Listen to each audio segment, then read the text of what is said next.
Coffee ನಾಡಿನಲ್ಲೊಂದು ಪ್ರಕೃತಿಯ ವಿಸ್ಮಯ. ಭೀಕರ ಬರದಲ್ಲೂ ಭೂಮಿಯಿಂದ ಚಿಮ್ಮಿ ಬರ್ತಿದೆ ಜೀವಸೆಲೆ. ಭೂಮಂಡಲದ ವೈಚಿತ್ರ್ಯಕ್ಕೆ ಸಾಕ್ಷಿಯಾದ ಚಿಕ್ಕಮಗಳೂರು. ಬರದ ತವರು ಕಡೂರಲ್ಲಿ 4 ಅಡಿಯಲ್ಲಿ ನೀರು. ಕಡೂರು ತಾಲೂಕಿನ ಬಿ ಮಲ್ಲೇನಹಳ್ಳಿ ಗ್ರಾಮದಲ್ಲೊಂದು ಅಚ್ಚರಿ. 8 ಅಡಿ ಅಗಲ 4 ಅಡಿ ಆಳದ ಗುಂಡಿಯಲ್ಲಿ ಖಾಲಿಯಾಗದ ನೀರು. ಯೋಗೇಶ್ ಎಂಬವರ ತೋಟದ ಗುಂಡಿಯಲ್ಲಿ ಖಾಲಿಯೇ ಆಗದ ನೀರು. ಕೊಡದಲ್ಲಿ ನೀರು ತುಂಬಿ ಗಿಡಕ್ಕೆ ಹಾಕ್ತಾ ಇರೋ ಯೋಗೇಶ್ ಕುಟುಂಬ. ನೀರು ತೆಗೆದಷ್ಟು ಗುಂಡಿಯಲ್ಲಿ ಮತ್ತೆ ಮತ್ತೆ ತುಂಬುತ್ತಿದೆ ಜಲ. ಕಡೂರು ಶಾಶ್ವತ ಬರಗಾಲಕ್ಕೆ ತುತ್ತಾದ ತಾಲೂಕು. 1000 ಅಡಿ ಕೊರೆದ್ರೂ ಕಡೂರಲ್ಲಿ ನೀರು ಬರ್ತಿಲ್ಲ. ಆದ್ರೆ ಕಡೂರಲ್ಲಿ 4 ಅಡಿ ಗುಂಡಿಯಲ್ಲಿ ನೀರು ಬಂದು ಪವಾಡ ಸೃಷ್ಟಿ. ಕಾಫಿನಾಡಿನಲ್ಲೊಂದು ಪ್ರಕೃತಿಯ ವಿಸ್ಮಯ ನಡೀತಾ ಇದೆ. ಭೀಕರ ಬರದಿಂದ ತತ್ತರಿಸಿ ಹೋಗಿದೆ ಕರುನಾಡು, ನಿಮಗೆಲ್ಲ ಗೊತ್ತೇ ಇದೆ. ಅದರಲ್ಲೂ ಕೂಡ ಬರದ ತವರು ಅಂತ ಖ್ಯಾತಿಯನ್ನ ಪಡೆದಿದೆ ಚಿಕ್ಕಮಗಳೂರು ಜಿಲ್ಲೆಯ ಕಡೂರು. ಈ ಕಡೂರಲ್ಲೇ ಭೂಮಂಡಲದ ವೈಚಿತ್ರ್ಯ ನಡೀತಾ ಇದೆ.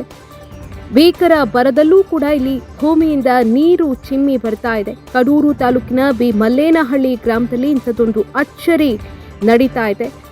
8 ಅಡಿ ಅಗಲ ಹಾಗೆ 4 ಅಡಿ ಆಳದ ಗುಂಡಿಯಲ್ಲಿ ಎಷ್ಟೇ ನೀರು ತೆಗೆದ್ರೂ ಕೂಡ ಬತ್ತಾ ಇಲ್ಲ. ಯೋಗೇಶ್ ಎಂಬವರ ತೋಟದ ಗುಂಡಿಯಲ್ಲಿ ಇಂಥದ್ದೊಂದು ವಿಸ್ಮಯ ನಡೀತಾ ಇದೆ. ಕೊಡದಲ್ಲಿ ನೀರು ತುಂಬಿ ಅವರು ಗಿಡಕ್ಕೆ ಹಾಕ್ತಾ ಇದ್ದಾರೆ. ಕುಟುಂಬದ ಸದಸ್ಯರು ಇದೇ ಗುಂಡಿಯಿಂದ ಪ್ರತಿದಿನ ನೀರು ತೆಗಿತಾನೆ ಇರ್ತಾರೆ. ಎಷ್ಟೇ ನೀರು ತೆಗೆದ್ರೂ ಕೂಡ ಗುಂಡಿಯಲ್ಲಿ ಮತ್ತೆ ಮತ್ತೆ ತುಂಬ್ತಾ ಇದೆ ಜಲ. ಅಚ್ಚರಿಗೆ ಕಾರಣ ಆಗಿದೆ ಈ ಒಂದು ಗುಂಡಿ. ಬೋರ್ವೆಲ್ನಲ್ಲಿ 1000 ಅಡಿ ಭೂಮಿಯನ್ನ ಕೊರೆದ್ರೂ ಕೂಡ ನೀರು ಸಿಗ್ತಾ ಇಲ್ಲ. ಆದರೆ ಅಂಥ ಪರಿಸ್ಥಿತಿಯ ನಡುವೆ ಕಡೂರಲ್ಲಿ ಇಂಥದ್ದೊಂದು ಪ್ರಕೃತಿಯ ವೈಚಿತ್ರ್ಯ ನಡೀತಾ ಇದೆ. 4 ಅಡಿ ಗುಂಡಿಯಲ್ಲಿ ನೀರು ಬಂದು ಪವಾಡ ಸೃಷ್ಟಿಯಾಗಿದೆ.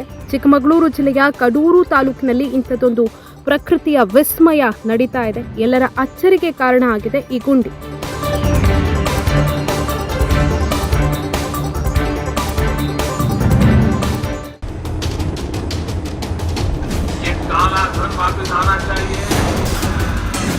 ये चुनाव हिंदुस्तान को बचाने वाला चुनाव है.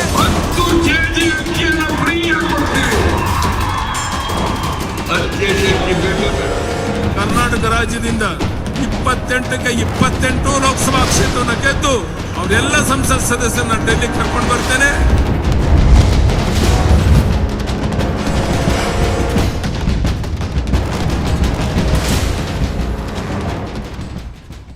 ಲೋಕ ಸಮರಕ್ಕೆ ಅಖಾಡ ಸಿದ್ಧವಾಗಿದೆ.